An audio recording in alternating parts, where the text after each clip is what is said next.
This is Frank Islam, Chairman and CEO of FI Investment Group, and your host of Washington Calling, where we interview leading voices from business and politics that impact you, the viewer.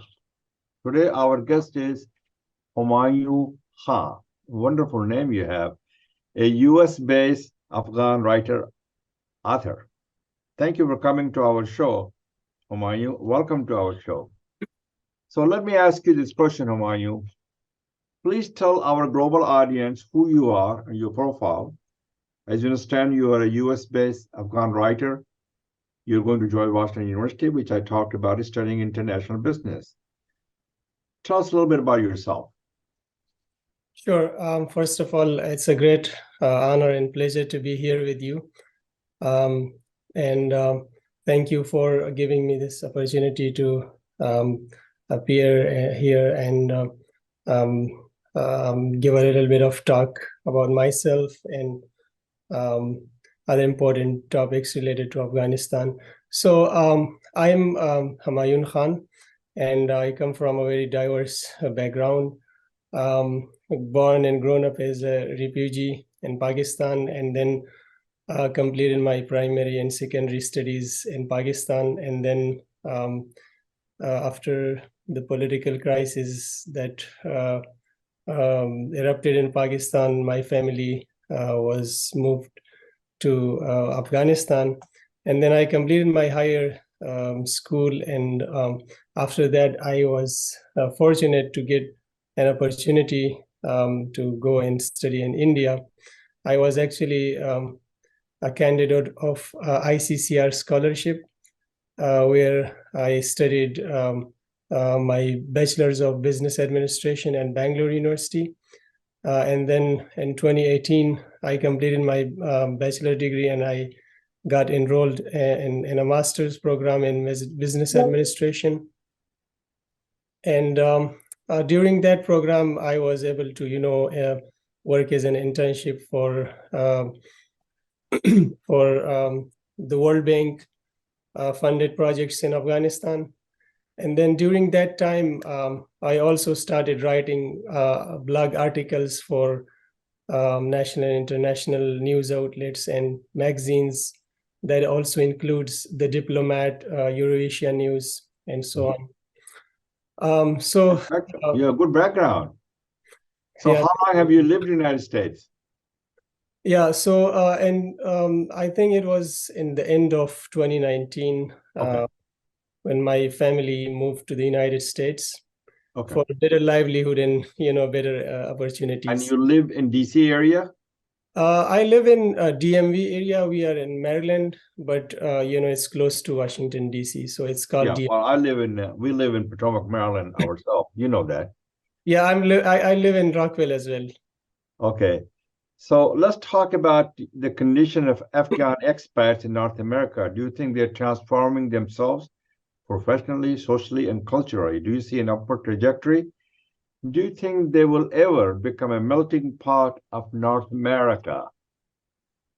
Well, of course, I can say that, yeah, they're getting, used to the environment here, both professionally and socio-culturally. For example, if I say professionally, including myself, many youngsters, especially Afghan youngsters, they have got professional jobs, especially in their own fields here in the United States. And many of them, I see, they have started their own businesses. They are entrepreneurs. Yes. It's a great thing. And then, but, there is like a very, I would say, a slight number of youngsters, Afghan refugees, that they work, in labor force job, but there are also jobs that are well-paid jobs, and I would say like these people are happy with them because they used to work in the same fields back in Afghanistan as well. So I think, yeah, they're professionally adopted, and also if I say culturally and socially, yes, we have gatherings here, if there is funeral or any religious activity, for example, during Eids, all the Ramadan, right? Ramadan also. Ramadan as well. So I can say, yeah, like people are getting used to the environment here. They Yeah. will become melting pot of North America, like I am, right? I've been here all my life, pretty much. So I wanted to shift our gears. So you live in Rockville, you said, Maryland, Yes. and you live with your family, with your Yes, we all live together, which is also a part of, our social. part of your culture, yeah, part Yeah. of our culture. So we are a big family here. And how many people do you have in your family? We are total 7 people. Oh, okay. So that's a large family. Wonderful. Yes, yes. You recently wrote an article in South Asian Monitor on Afghan cricket team's amazing performance, and that was as I understand, it's called Afghan men's national team. That's what I understand. Please tell us, how has the cricket become a rallying point for Afghans the world over? Do you think that has brightened the future of Afghanistan because of this? Tell us a Well, little bit about it. yeah.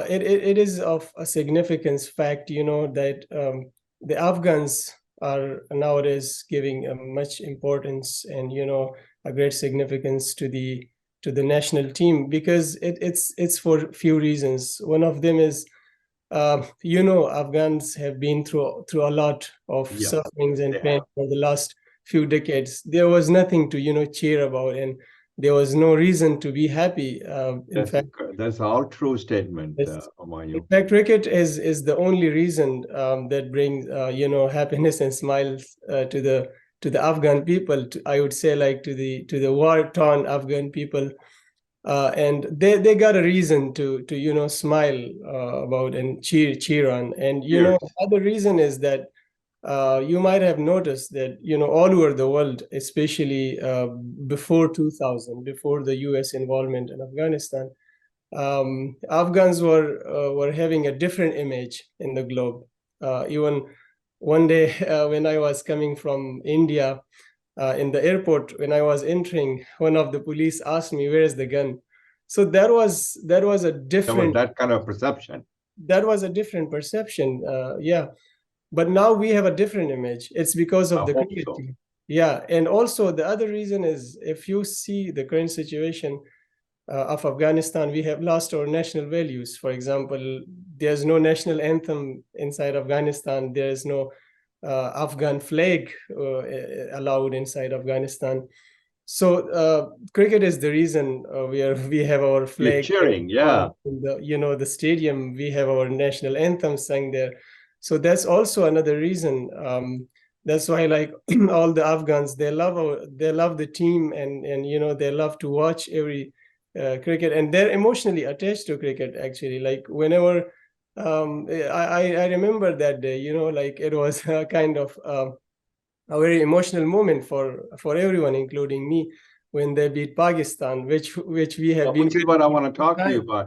Why Yes. why was Afghanistan's victory and achievement over neighboring Pakistan cricket world so important to people across the country, erupting in joy like never before? Do you think it is something to do with the current geopolitics of AFPAC region? Of course, this great celebration against Pakistan, the win against Pakistan is So have you guys won? You have already won it, or you still well, like, we did win a few games before. Like, yeah, recently, Afghanistan won a series, T20 series right, against right, right. Pakistan, but it was not on such a big platform. So this was the first time Afghanistan is beating Pakistan on a World Cup level, and I really remember that moment. It was so emotional for me, for everyone. Like, I still remember everyone was saying, like, we have won a World Cup. This win was nothing more of, like, it was nothing short of a World Cup for us. It meant a lot for us, and this I would say, like, this rivalry is stemming from the geopolitics and the political tensions between the two countries, especially, like, for the last 5 to almost 6 decades. Also, there is a very negative perception of Pakistan inside Afghanistan. It's because of the Pakistan's involvement and its interference in the economic and political situations of Afghanistan. Also, if you go there and ask Afghans, every single Afghan will say Pakistan is like they never want peace in Afghanistan. And also there is a perception, and I think it's a fact that Pakistan has been supporting proxies inside Afghanistan that are directly involved in the destruction of Afghanistan. So I think these are the reasons people are really cheering, and they're they So think like that's it's a big thing for us. So, and also if you see like the recent developments in their policy, their political policy, they're literally disturbing the Afghan refugees. yeah, They're they giving are like short deadlines to the right. refugees, and they have nothing left. They have no resources to go and support themselves. You see, Afghanistan is not in that situation to welcome those refugees. But yeah, they did manage, like people in Afghanistan, they started supporting and welcoming the refugees. But it's like if you look at the government structure and other things, Afghanistan is not in that position. But then Pakistan is pushing the Afghan refugees. And if you follow their media, especially, they're literally biased, and they're if you look at their derogatory comments about Afghanistan, they use like literally abusive words, like, okay, these people are like this, these people are like that, like how come they can win against us, like why Afghanistan is winning.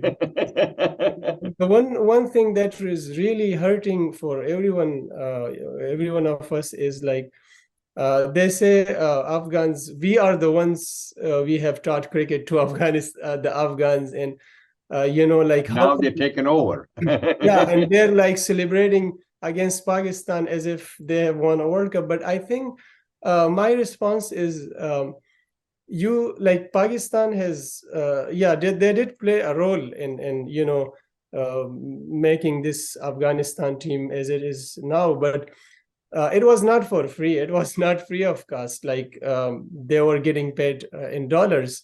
So if it is a case, then like we have a coach from England.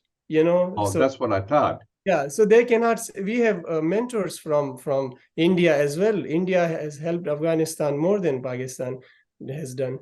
We have helped. We have been helped by like other countries as well. So it's not that even Pakistan.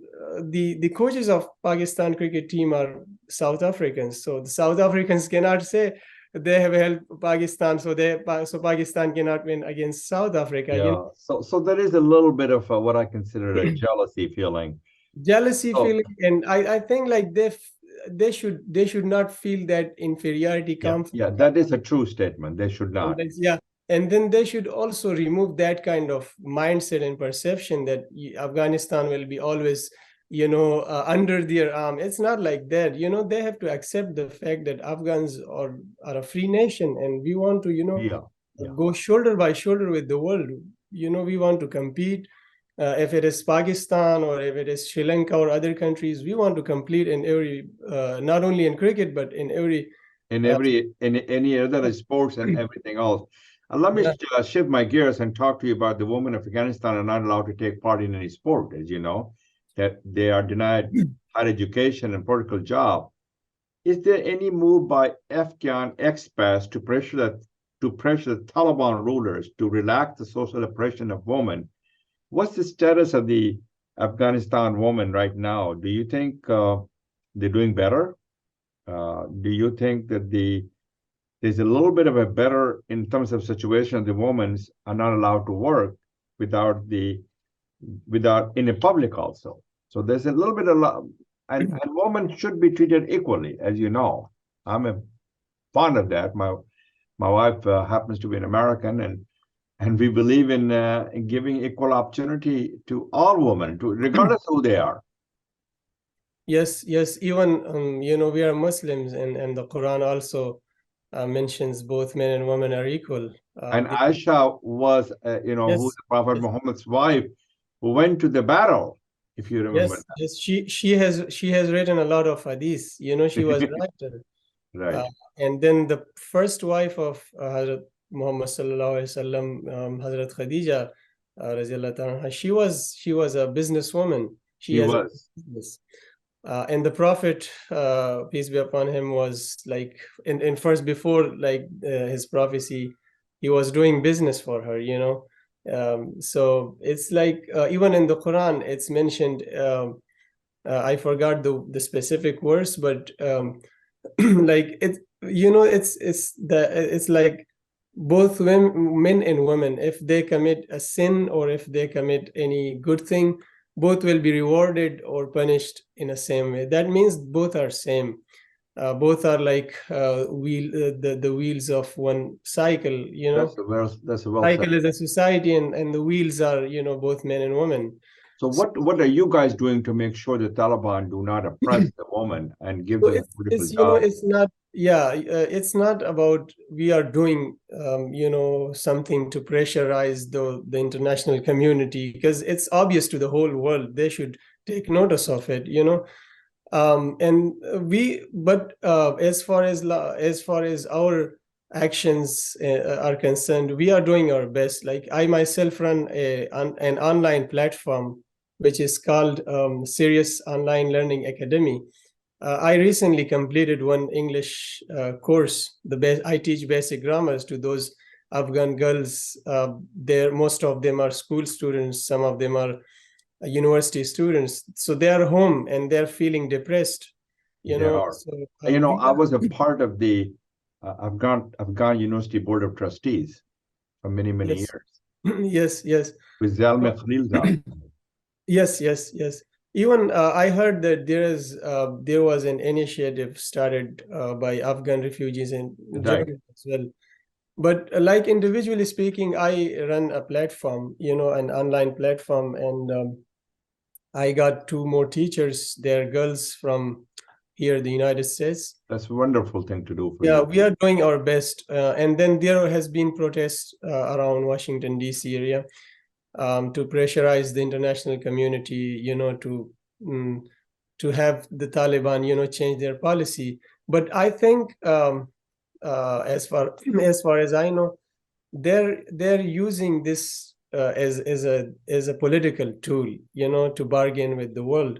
But I think it's ultimately the loss of Afghans, you know. It's not that you bargain, you use this girls' education and girls' right, women right as a tool for your recognition or other political purposes. But ultimately, they should ask these questions themselves. Like, whose loss is this? It's us who bear You're the absolutely right? right. It is your So, loss. yeah.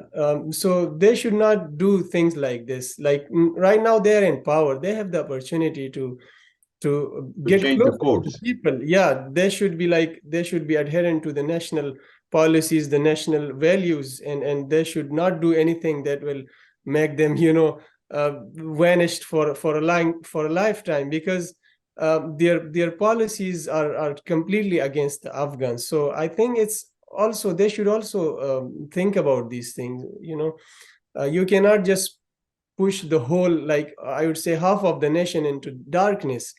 You are literally destroying our future, right? Yeah, that is a true statement. Not the future of Afghanistan, but the future of the world, and also to make sure that the women are given equal opportunity. They have the brain power. They can make a meaningful difference in the people's lives. Yes, of course. So you wrote a book called The Death Within. Am I correct to assume that? Which talks about the mental challenges of teenagers in Afghanistan. Why did you write this book? Is this a nonfiction or fiction? So this is a non-fiction book. It is a nonfiction. It is a non-fiction, as the name itself implies, the death within. So And tell us if a little bit about the book. Oh my. sure. So the book is, to be honest, I started writing this book back in 2019 when I was pursuing my master's in India. The reason was, Which part of India did you go to school? yeah, so for 3 years, for my bachelor degree, I was in Bangalore. And Bangalore. for 2 years for my master's degree, I went to Chandigarh. I know both of them. Yeah, I do not know much about Chandigarh, but I know Bangalore. Azim Premji is there, right? Yes, yes. So, you know, the hostel that I was staying in, I had an Indian friend who's my best friend, and like my friend has a friend who committed a suicide, and he was 18 years old, Oh my goodness. which was really shocking and It and is a dis shocking. yes, and you know, it was his first semester of computer science, and the reason was a family pressure. He was going through a lot of mental pain, and you know, I would say like parents expect a lot from their kids, which is, I think, not good. You know, they They compare their expect a lot kids. from the kids. Yes, they compare their kids with other kids. For example, you know, there are Bollywood movies, Tare Zameen Par and Three Idiots and Chechore. They're really good movies. I think every family in subcontinent should watch these movies. Like every kid is unique in his or her own way. You know, it's not that you always want your kid to be an engineer or a doctor Right. or a writer. Just let them be whatever they want, and Yeah. they But you will know, that's the mentality of South Asian. My brothers and sisters are the same way. They want to get their kids to be the best and the brightest of all. Yes, and this is not possible. Like you cannot compare your kids, and you cannot destroy their. Let them do whatever they want to do so they can explore Yes, their own potentials and yes. possibilities. It's like you need to believe in them. You need to believe in their self-esteem and make You them. wrote this book because of the mental health. It's like it's connected to our society. It's connected to the unheard of facts about our society that nobody wants to talk about. And what is really, you know, really important is that many of such societal codes, you know, that are not part of the real culture and the real religious or social, you know, principles, they're being exploited, they're being made, you know, with time. For example, this comparing thing, like comparing your kids, or I would say like forced marriages. And the other important thing is, like, I want to show in this book that there are uh, so many discussed codes that are not part of religion either or culture, but they're being misinterpreted as part of religion or, you know, culture, but they're completely antipathetic to our culture and our religion. For example, early marriages of girls, you know, and then forced marriages, I would say, and then like uh, the authoritarian style of leadership and families. Like in big families, especially in Afghanistan, there is only one head, and he's the ruler. Like he literally wants everything to be done by with his His own own and standards. by He his wants to. own will, the He's a way he wants. communicator. Yeah. Yeah, And then that's this a makes the teenagers and especially women and girls to go through a lot of pain, but they cannot express it because they say, if, for example, if I'm a teenager and if I go against these codes, I might think like, okay, what will the society think of me? What will, you know, my family members think of me? Maybe they will say, you know, I'm culturally or, you know, religiously against all these things. But it's not like that, you know. In this book, I want to like mention how important these issues are and why should we discuss and address these issues, and why we should like differentiate between the real cultural codes and religious principles and these, you know, mainstream codes, the status quo and you know, the social taboo. And ultimately these things, you know, cause inner suffering in teenagers, especially women.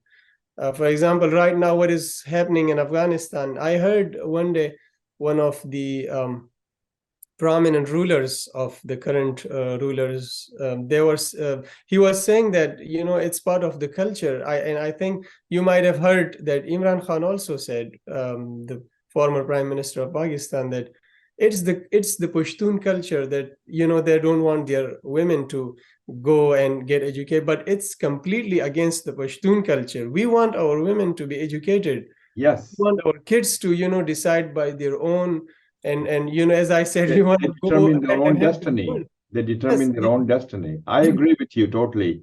yeah. So our time is running out. So I wanna thank you. Do you have anything else to say before move forward? I just want to thank you for this opportunity. I have been like, I have had a lot of things to say, and this book is also the reason that, that not only me but also every other Afghan wants to say many things. We have buried a lot of feelings, a lot of emotions within ourselves, and this book is a testament to that. It's, if you read this, it's as if you read like our folded realities, the unheard of realities you are going. And I've also included many stories, real life stories that were happening in my neighborhood, and where What part of Afghanistan you're from? I'm from the northern part of Afghanistan, Kunduz, called Kunduz. Okay. We have a border with Tajikistan, but I lived in Kabul. Okay. So you live in Kabul. Well, thank you. Thank you for watching the show. This is Frank Islam wishing you a great life. Thank you very much, Hamayun, for being here.